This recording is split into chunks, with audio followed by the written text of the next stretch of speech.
आज की वीडियो उन सभी अभ्यर्थियों के लिए महत्वपूर्ण होने वाली है जो सहायक आचार्य या फिर कह लें असिस्टेंट प्रोफेसर बनना चाहते हैं। तो अभी देखिए राजस्थान लोक सेवा आयोग ने देखिए आपके असिस्टेंट प्रोफेसर के लिए क्या है सीटें निकाली हैं।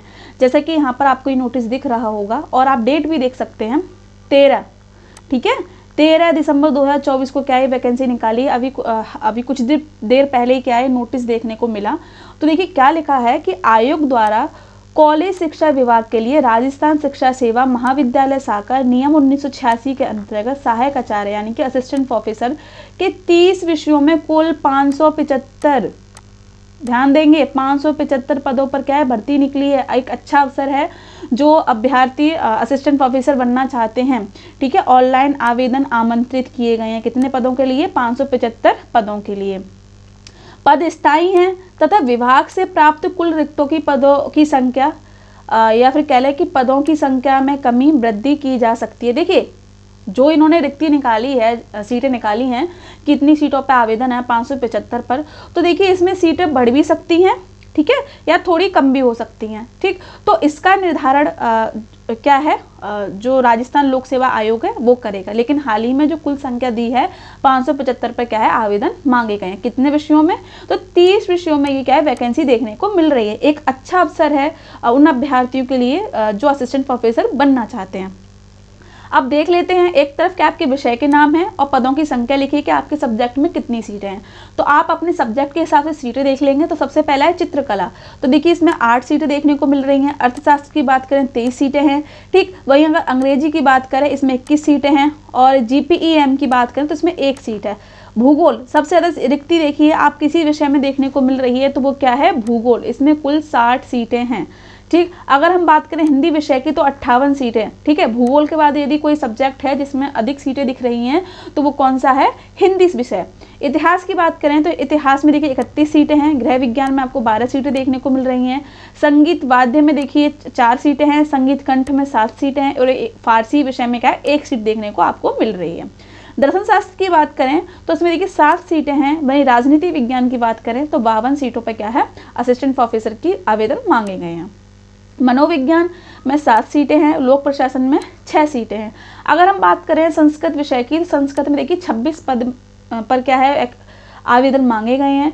वहीं अगर बात करें समाजशास्त्र की 24 सीटें हैं। सांख्यिकी की 1 सीट है और TD&P की 2 सीटें हैं, ठीक है। उर्दू की 8 सीटें हैं। वनस्पति शास्त्र में 42 सीटें हैं और रसायन विज्ञान में कितनी सीटें हैं 55 सीटें हैं, ध्यान रखेंगे, ठीक है। गणित में 24 सीट देखने को मिल रही हैं। भौतिक शास्त्र में 11, प्राणी शास्त्र में 38, ABST में देखिए 17 सीटें हैं। व्यावसायिक प्रशासन में 10 सीटें हैं और EAFM में 8 सीटें हैं। विधि यानी कि लॉ में 10 सीटें हैं और नृत्य यानी इस विषय में कितनी है 1 सीट। तो कुल मिलाकर 575 सीट पर क्या है आपके आवेदन मांगे गए हैं। तो देखिए यहाँ पर इन्होंने एक बात क्लियर कर दी है कि जो रिक्ति राजस्थान लोक सेवा आयोग ने निकाली है तो इसमें जो पदों की संख्या इसमें बढ़ोतरी भी हो सकती है और कमी भी देखने को मिल सकती है। ये बात आप ध्यान रखेंगे, ठीक है। तो आप अपने हिसाब से देख लीजिए कि आपका विषय कौन सा है और आप किस विषय में क्या है आपको असिस्टेंट प्रोफेसर बनना है, ठीक है। अब बात करें महत्वपूर्ण बिंदुओं की तो वो भी देख लेते हैं। यहाँ पर क्या बात कही है कि यदि अभ्यर्थी एक से अधिक विषय में आवेदन करना चाहता है तो उसे प्रत्येक विषय हेतु क्या है पृथक पृथक ऑनलाइन आवेदन प्रस्तुत करना होगा। देखिए काफ़ी स्टूडेंट ऐसे होते हैं जिनके पास कई विषय से मास्टर होती है और उनका नेट भी क्लियर होता है। तो वो क्या है अगर उन सभी विषयों में असिस्टेंट प्रोफेसर का आवेदन करना चाहते हैं तो उन्हें देखिए अलग से आवेदन करना पड़ेगा प्रत्येक विषय का जिस विषय में उनकी मास्टर और नेट है, ठीक है।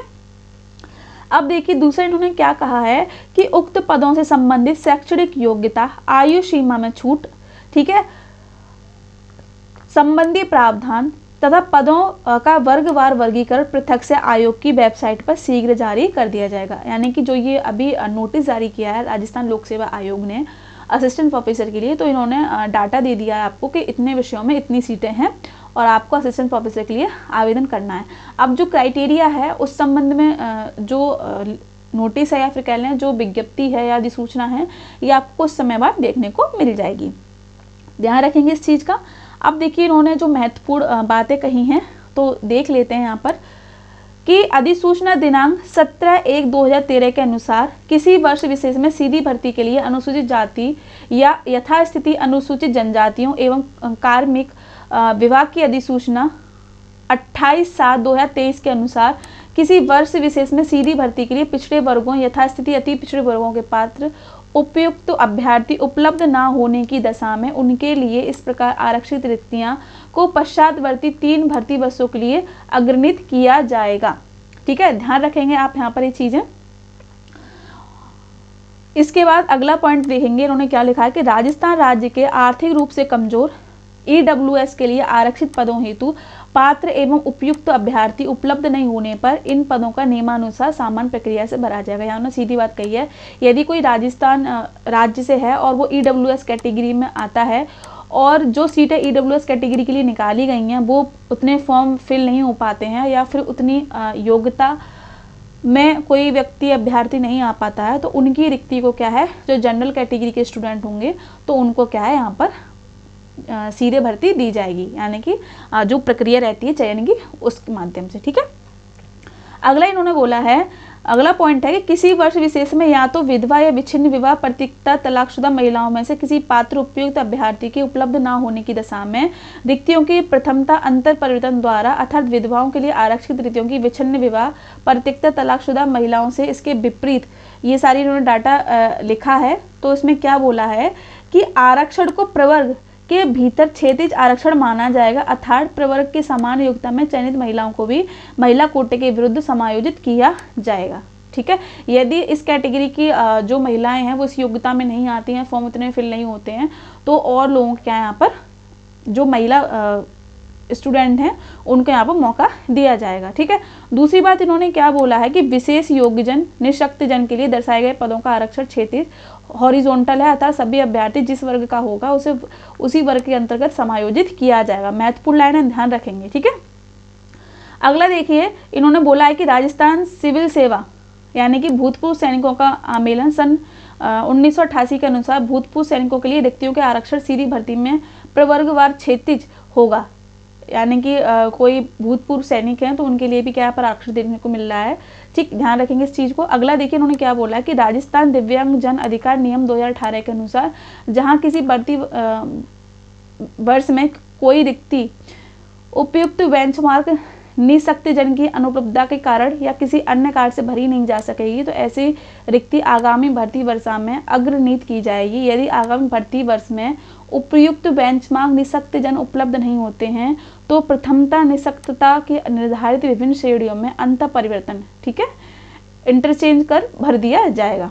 यदि उस वर्ष भी कोई निःशक्तजन उपलब्ध नहीं होते हैं तो नियुक्ता उस रिक्ति में निःशक्तजन के अलावा अन्य व्यक्ति से भर सकेंगे। देखिए बात यहाँ समझेंगे, जो PH कैटेगरी के जो स्टूडेंट हैं तो उनके लिए सीटें आरक्षित होती हैं। ठीक है, अगर वो अभ्यर्थी फॉर्म फिल नहीं करते हैं या फिर एग्ज़ाम क्लियर नहीं कर पाते हैं और रिक्ति खाली रहती है तो देखिए अगले वर्ष भी इस रिक्ति को निकाला जाएगा। अगर फिर भी ये चीज़ दोबारा से रिपीट होती है तो उनकी रिक्ति को क्या है, अन्य व्यक्तियों के द्वारा भरा जाएगा। ध्यान रखेंगे इस चीज़ को। ठीक है, अगला इन्होंने क्या बोला है कि अनुसूचित जाति, अनुसूचित जनजाति, अन्य पिछड़ा वर्ग, अति पिछड़ा वर्ग और आर्थिक रूप से कमजोर वर्ग, ठीक है, इन लोगों के लिए भी क्या है, आरक्षण देखने को मिलेगा। ठीक, दूसरी बात इन्होंने क्या बोली है कि राजस्थान राज्य के बाहर अन्य राज्य की महिलाएं जो विवाहोपरांत राजस्थान राज्य की मूल निवासी बन जाती हैं तो उसे पब्लिक एम्प्लॉयमेंट में SC, ST, OBC, MBC वर्ग में आरक्षण लाभ नहीं दिया जाएगा। सीधी बात है कि कोई अदर स्टेट की कोई महिला ऐसे अगर कोई यूपी की और उनका विवाह राजस्थान में हुआ है तो उन्हें ये चीज़ नहीं मिलेगी। ठीक है, आरक्षण नहीं मिलेगा। उन्हें क्या है, सामान्य वर्ग के अंतर्गत ही आवेदन करना पड़ेगा।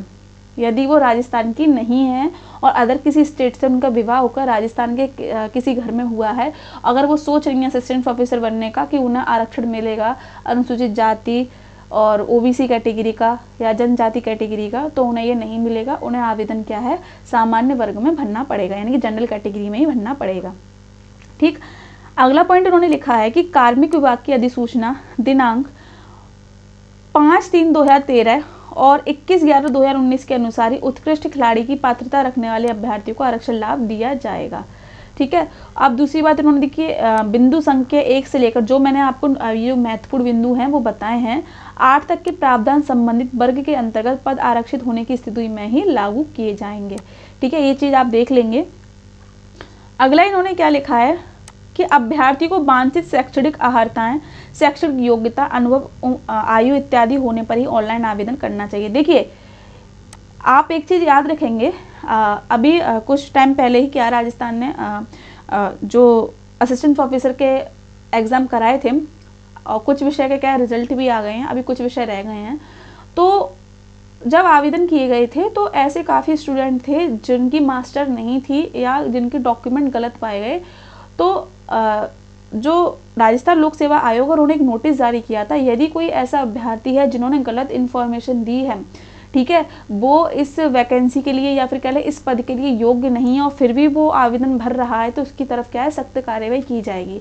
यदि किसी ने ऐसा किया है तो अपने आवेदन के या फिर अपने ईमेल के माध्यम से चीज़ें बता दे, वरना उसके खिलाफ क्या है कार्रवाई की जा सकती है। तो वही बात इन्होंने यहाँ लिखी है कि शैक्षणिक योग्यता, अनुभव व आयु इत्यादि होने पर ही आप ऑनलाइन आवेदन करें। यदि आपकी वो योग्यता नहीं है जो होनी चाहिए, जो शैक्षणिक अर्हताएं होनी चाहिए वो नहीं है, तो आप आवेदन ना करें। ठीक है।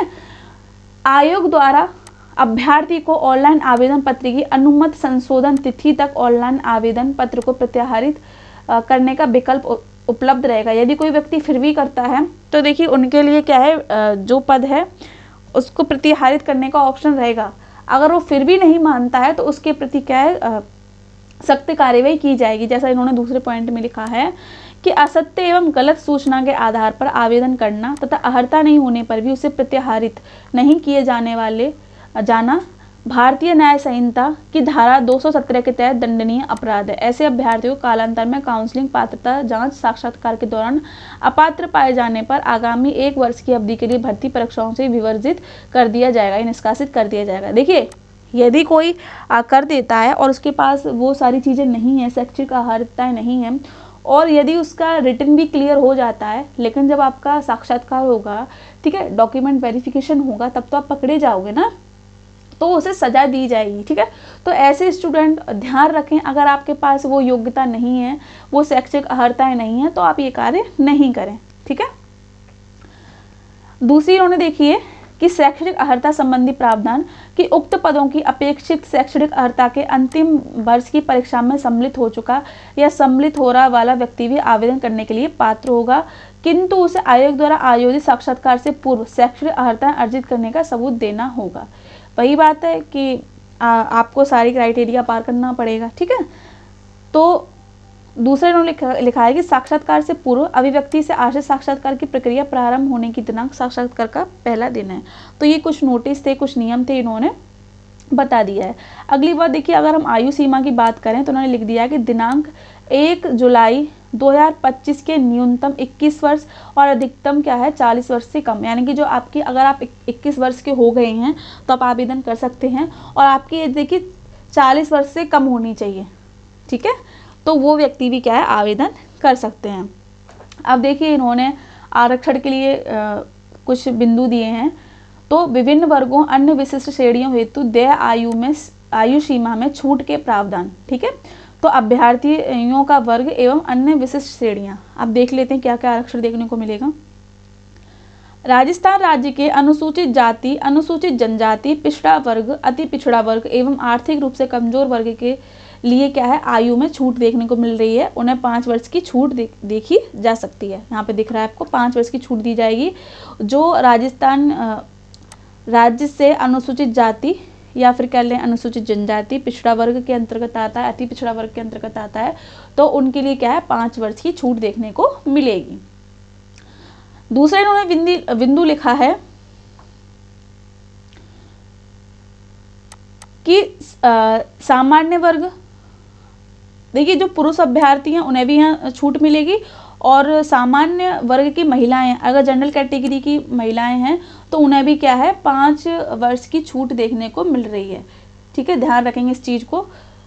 अब इन्होंने क्या लिखा है कि राजस्थान राज्य की अनुसूचित जाति, अनुसूचित जनजाति, पिछड़ा वर्ग, अति पिछड़ा वर्ग एवं आर्थिक रूप से कमजोर वर्ग की महिला अभ्यर्थी, ठीक है, जो जनरल कैटेगरी में जो महिला स्टूडेंट आएंगी, ठीक है, उनको 5 वर्ष का एक तरह से छूट देखने को मिलेगी फॉर्म भरने में, ठीक है। वहीं यदि कोई राजस्थान राज्य की कोई अनुसूचित जाति, अनुसूचित जनजाति, पिछड़ा वर्ग, अति पिछड़ा वर्ग या आर्थिक रूप से कमजोर वर्ग की कोई महिला है तो उन्हें देखिए 10 वर्ष का क्या है छूट देखने को मिल रही है, महत्वपूर्ण, ठीक है। वहीं अगला पॉइंट इन्होंने लिखा है विधवा एवं विच्छिन्न विवाह यानी कि परित्यक्ता, यानी कि ऐसी स्त्री जिसका विवाह हो गया है और उनके पति का देहांत हो गया है, और ऐसी स्त्रियां जो तलाकशुदा हैं तो उन्हें देखिए उनकी जो आयु है तो इन्हें कोई अधिकतम आयु सीमा नहीं, यानी कि ये किसी भी आयु की हो या फॉर्म भर सकती हैं, ठीक है। इन्हें आरक्षण है, यदि ये 50 से ऊपर की भी हो जाएंगी तब भी कोई दिक्कत नहीं है, ठीक है। तो इन्होंने कोई अभी अधिकतम आयु सीमा निर्धारित नहीं की है, ठीक है। दूसरी बात कि प्रतिरक्षा सेवा के कर्मचारी जिनका रिजर्व में स्थानांतरण कर दिया गया हो, ऐसे मामले में ऊपरी वर्णित ऊपरी आयु सीमा 50 वर्ष होगी, ठीक है। तो यहाँ पर ये क्या है आपको इन्होंने नोटिस दिए हैं, ठीक है। राजस्थान राज्य के कार्यकलापों में सेवारत व्यक्तियों के मामले में अधिकतम आयु सीमा 40 वर्ष होगी, ठीक है। सरकार की शिक्षा विभाग और पंचायत समितियों के अध्यापकों के मामले में 3 अवसरों की सीमा के अध्याधीन रहते हुए ऊपर वर्णित ऊपरी आयु सीमा में 15 वर्ष की छूट रहेगी। देखिए जो मेन पॉइंट थे, सामान्य वर्ग की महिला वर्ग को कितनी छूट देखने को मिल रही है वो हमने आपको बता दी जिन्होंने लिखा है, ठीक है। और जो तलाकशुदा हैं, जो विधवा महिलाएं हैं, उनके लिए भी क्या है इन्होंने कोई आयु निर्धारित नहीं की है, वो किसी भी आयु की फॉर्म फिल कर सकती हैं, ठीक। इसके साथ जो राजस्थान राज्य का है तो उन्हें आरक्षण देखने को मिलेगा। तो ये महत्वपूर्ण बिंदु थे जिसे हमने आपको बताया। अब अगला क्या है जो महत्वपूर्ण बिंदु इसमें दिया है कि भारत में विधि द्वारा स्थापित किसी विश्वविद्यालय से संबंधित विषय में प्रथम श्रेणी में स्नातकोत्तर उपाधि या डॉक्टरेट के साथ किसी मान्यता प्राप्त महाविद्यालय की उपाधि या स्नातकोत्तर कक्षाओं का 5 वर्ष का अध्यापन अनुभव रखने वाले अभ्यर्थियों के मामले में 3 अवसरों के अध्याधीन रहते हुए ऊपरी वर्णित ऊपरी आयु सीमा में 5 वर्ष की छूट दी जाएगी, ठीक है। तो ये चीज़ आप ध्यान रखेंगे। अब चलते हैं अपने महत्वपूर्ण बिंदु की तरफ। तो महत्वपूर्ण ये है राजस्थान दिव्यांगजन अधिकार नियम 2018 के अनुसार निःशक्तजन व्यक्तियों के ऊपर उल्लेखित ऊपरी समय सीमा 5 वर्ष की छूट दी जाएगी। अगर कोई स्टूडेंट PH कैटेगरी से हैं तो उन्हें देखिए 5 वर्ष का क्या है छूट देखने को मिल रही है। अगला इन्होंने क्या लिखा है कि विभिन्न वर्गों अन्य विशिष्ट श्रेणियों हेतु देय आयु सीमा में छूट उक्त प्रावधानों जिनमें सामान्य स्थिति में अधिकतम आयु सीमा से कम तक की आयु सीमा में छूट दी गई है स्वतः ही निष्प्रभावी मानी जाएगी। तो यहाँ पर देखिए सारा बायोडेटा आपका दिया गया है कि कितने को कितनी तक की छूट मिलेगी और किसको छूट नहीं मिलेगी, ठीक है। तो आप यहाँ पर देख लेंगे। तो यहाँ पर आपने देखा कि आपकी आयु में कितनी छूट मिलेगी। अब देखते हैं और भी इन्हें अन्य विवरण दिए गए हैं। देखिए चयन प्रक्रिया देखते हैं किस प्रकार चयन प्रक्रिया होगा। तो अभ्यर्थियों का चयन प्रतियोगी परीक्षा व साक्षात्कार के माध्यम से ही किया जाएगा, ठीक है। आवश्यकता पड़ने पर आयोग द्वारा उक्त पत्रक उत्तर पुस्तिका के मूल्यांकन में स्केलिंग, मॉडरेशन, नॉर्मलाइजेशन या फिर कहें सामान्यीकरण पद्धति को अपनाया जा सकेगा। संबंधित सेवा नियम के नियम 20 के अनुसार आयोग द्वारा उपयुक्त पाए गए अभ्यर्थियों के नाम राज्य सरकार नियुक्ति प्राधिकारियों को अनुशंसित किए जाएंगे जो लिखित परीक्षा व साक्षात्कार में प्राप्त कुल अंकों के योग के अनुसार मेरिट की एक लिस्ट जारी की जाएगी, ठीक है। अब देखिए कि परीक्षा का स्थान व माह, यानी कि आपका जो परीक्षा है कब होगी, क्या महीना रहेगा, ठीक है। तो ये सारी चीज़ें क्या है इन्होंने लिखी हैं कि परीक्षा स्थान व तिथि के संबंध में यथासंभव क्या है समय या फिर कह लें जिस समय परीक्षा होगी तो आपको क्या है वेबसाइट पर जो ऑफिशियल वेबसाइट है राजस्थान लोक सेवा आयोग की वहाँ पर सूचित कर दिया जाएगा। अब देखिए कि परीक्षा योजना व पाठ्यक्रम। तो परीक्षा आपकी वस्तुनिष्ठ यानी कि वस्तुनिष्ठ होगी, ऑब्जेक्टिव में होगी, ठीक है। तो इसमें ही देखिए 2 चीज़ें लिखी हैं इन्होंने, ऑनलाइन और ऑफलाइन, ठीक है। अब ये इनके ऊपर रहता है कि ये ऑनलाइन ले रहे हैं या आपकी ऑफलाइन लेंगे, ठीक है। तो सभी प्रश्न आपके वस्तुनिष्ठ होंगे। परीक्षा का विस्तृत पाठ्यक्रम आयोग की वेबसाइट पर शीघ्र ही जारी कर दिया जाएगा, ठीक है। आवेदन अवधि, तो आपके जो आवेदन हैं वो आपके 12 जनवरी 2025 से 10 फरवरी 2025 की रात्रि 12 बजे तक होंगे। ध्यान रखेंगे कि अभी तो ये नोटिस जारी किया है, अगर बात करें कि आपको आवेदन कब से करना है, ठीक है, तो कब से करना है, 12 जनवरी 2025, ठीक है। और अगर हम लास्ट डेट की बात करें, लास्ट डेट की, तो कितना है, 10 फरवरी 2025, ठीक है, ध्यान रखेंगे। आवेदन प्रक्रिया, अब आपको आवेदन कैसे करना है, तो उन्होंने लिखा है कि उक्त पद हेतु ऑनलाइन आवेदन पत्र भरने से पूर्व सर्वप्रथम अभ्यर्थी आयोग की वेबसाइट, यानी कि आपको जो राजस्थान लोक सेवा आयोग की जो ऑफिशियल वेबसाइट है वहाँ पर जाना है और वहाँ पर क्या है, आपको आवेदन कर देने हैं, ठीक है। और जो आपकी ऑनलाइन आवेदन करते समय क्या है, अभ्यर्थियों को आयोग की वेबसाइट पर अप्लाई जो लिंक होगा उस पर आपको क्लिक करते जाना है, तो वहाँ पे आपको OTP वगैरह प्राप्त होगी, तो ये सारी चीज़ें कर देनी है, ठीक है। दूसरी बात देखिए इन्होंने क्या लिखा है कि आवेदन पत्र भरने से पूर्व अभ्यर्थी अपने आधार कार्ड में दर्ज प्रविष्टि यथा स्वयं का नाम, पिता का नाम, जन्मतिथि व लिंग या जांच परख ले, क्योंकि वन टाइम रजिस्ट्रेशन में सूचना स्वतः ही प्राप्त कर ली जाएगी। ध्यान रखेंगे, आप जो आधार कार्ड में जो आपके लिखा हुआ है, आप एक बार चेक कर लेंगे कि आपका नाम, आपके पापा का नाम, आपकी जन्मतिथि, आपका जेंडर, ठीक है, क्योंकि जो ये रजिस्ट्रेशन है वो आपका वन टाइम रजिस्ट्रेशन होगा, ठीक है। दूसरी बात, यदि आधार कार्ड में लगी हुई फोटो 3 वर्ष या उससे अधिक पुरानी है तो ऑनलाइन आवेदन करने से पूर्व आधार कार्ड में त्रुटिपूर्ण प्रविष्टि तथा फोटो को अपडेट कर लें ताकि सही सूचना आवेदन पत्र में दर्ज हो सके। परीक्षा आयोजन के समय प्रवेश पत्र में प्रिंट फोटो मिलान आधार कार्ड में लगी हुई फोटो से ही किया जाएगा। ध्यान रखेंगे इस चीज़ को, ठीक है। अभ्यर्थी ऑनलाइन आवेदन पत्र भरते समय अपनी लाइव फोटो अपलोड करें। अभ्यर्थी ऑनलाइन आवेदन पत्र सबमिट करने से पूर्व अपने लाइव फोटो का प्रीव्यू देखकर फोटो की सुनिश्चितता करते हुए ऑनलाइन आवेदन सबमिट करना है। तो आपको देखिए जब फॉर्म भरना है तो आपके अपने सारे डॉक्यूमेंट चेक कर लेने हैं, ठीक है। आपकी जो नाम है, जो स्पेलिंग है, आपके पापा का नाम, आपकी डेट ऑफ बर्थ, तो ये सारी चीज़ें क्या है आपको ध्यानपूर्वक भरनी है, ठीक है। यदि आवेदक को ऑनलाइन करते समय अगर किसी प्रकार की कोई समस्या होती है तो रिक्रूटमेंट पोर्टल पर क्या है, आपको हेल्प डेस्क नंबर पर ईमेल करके अपने संपर्क कर सकते हैं, ठीक है। तो दूसरी बात इन्होंने कि राजस्थान राज्य के पिछड़ा वर्ग, अति पिछड़ा वर्ग की क्रीमी लेयर श्रेणी के आवेदक तथा राजस्थान राज्य से भिन्न राज्यों की अनुसूचित जाति, अनुसूचित जनजाति, अन्य पिछड़ा वर्ग, आर्थिक रूप से कमजोर वर्ग आवेदन सामान्य वर्ग के अंतर्गत आते हैं। ध्यान रखेंगे, यदि आप राजस्थान राज्य से हैं तो आप जो अनुसूचित जाति हो गई, ठीक है, और जो आरक्षण मिलना चाहिए वो मिलेगा। यदि आप किसी अदर स्टेट के हैं तो आप चाहे भले अनुसूचित जाति में आए, पिछड़े वर्ग में आए, अनुसूचित जनजाति में, आपको क्या है सामान्य वर्ग में ही रखा जाएगा, ठीक है। ध्यान रखेंगे इस चीज़ को, ठीक। तो अब देखिए जो महत्वपूर्ण है यहाँ पर कि आपकी फीस कितनी लगेगी। तो सामान्य यानी कि जनरल कैटेगरी या फिर कह लें ये पिछड़ा वर्ग की क्रीमी लेयर, अति पिछड़ा वर्ग और क्रीमी लेयर के अभ्यर्थियों को 6 रुपये का आवेदन 600 रुपये, ठीक है, ध्यान रखेंगे 600 रुपये आपकी फ़ी लगेगी।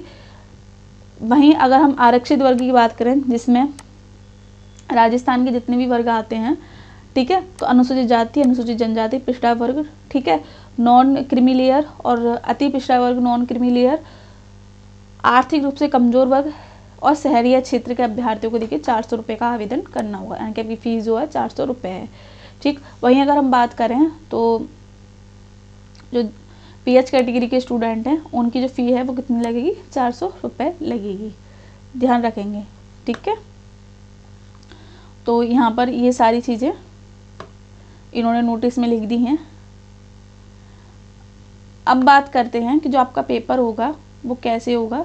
तो आपको पता है आपका जो पेपर है पहले 2 पेपर होंगे आपके सब्जेक्ट के, ठीक है। जिसमें आपको 75 नंबर के पेपर होंगे। टाइमिंग आपकी 3-3 घंटे की रहेगी, ठीक है। तीसरा जो पेपर होगा आपकी जनरल स्टडी ऑफ राजस्थान, इस संबंध में होगा, ठीक है। जो आपके कितने नंबर होगा, 50 नंबर का, और टाइम कितना रहेगा आपका, 2 घंटे का, ठीक है। तो कुल मिला के जो आपके पेपर है वो 200 नंबर का होगा। ध्यान रखेंगे इस चीज़ को, ठीक। और आपका यहाँ पर इंटरव्यू भी होगा, ध्यान रखेंगे, ठीक है। तो इंटरव्यू देखिए कितने नंबर का यहाँ पर दिखा रहे हैं, 24 नंबर का, ठीक। तो आप जब फॉर्म करें तो अपनी सारी जो महत्वपूर्ण चीज़ें हैं एक बार जांच लेंगे, ठीक है। कोई भी अगर आपसे मिस्टेक होती है तो देखिए इन्होंने ये भी कहा है कि कुछ टाइम दिया जाएगा उसको सही करने का, लेकिन जो वन टाइम रजिस्ट्रेशन है उसमें मौका आपको नहीं मिलेगा। ये चीज़ें क्या है आपको ध्यान रखनी है। अपना आधार कार्ड में जो चीज़ें आपकी हैं, पापा का नाम, आपका नाम, आपकी जन्म तिथि, तो ये सब क्या है आपको ध्यान में रखते हुए भरनी है। आपके 3 पेपर होंगे, 2 सब्जेक्ट के होंगे, 75-75 नंबर के, 3 घंटे के। ऑब्जेक्टिव पैटर्न रहेगा आपके पेपर का, ठीक है। और जो आपका थर्ड पेपर होगा 50 नंबर का होगा, 2 घंटे का होगा, जिसमें आपको जनरल नॉलेज यानी कि राजस्थान के संबंध में क्या है, जनरल स्टडी के संबंध में आपसे प्रश्न पूछे जाएंगे, ठीक है। अब बात करें कि सिलेबस की, तो देखिए सिलेबस क्या है, जल्दी आपको राजस्थान लोक सेवा आयोग अपनी ऑफिशियल वेबसाइट पर अपलोड कर देगी, ठीक। तो आज की वीडियो में हमने राजस्थान लोक सेवा आयोग से आई असिस्टेंट प्रोफेसर की वैकेंसी के विषय में बताया। तो जो लोग इच्छुक हैं असिस्टेंट प्रोफेसर बनने के लिए, उनके पास ये सुनहरा अवसर है। आप अपने विषय के हिसाब से आप देख लेंगे कितने पद आए हैं और उसी के अकॉर्डिंग क्या है आवेदन कर देंगे। और आवेदन आपके कब से लिए जा रहे हैं, 12 जनवरी 2025 से 10 फरवरी 2025 तक, ठीक है। तो आज की वीडियो में इतना ही। ऐसी कोई और नोटिफिकेशन वैकेंसी के संबंध में देखने को मिलेगी किसी भी स्टेट से, किसी भी यूनिवर्सिटी से, तो आपको चैनल पे समय रहते बता दी जाएगी। तो बने रहें अपने चैनल के साथ। बहुत बहुत धन्यवाद।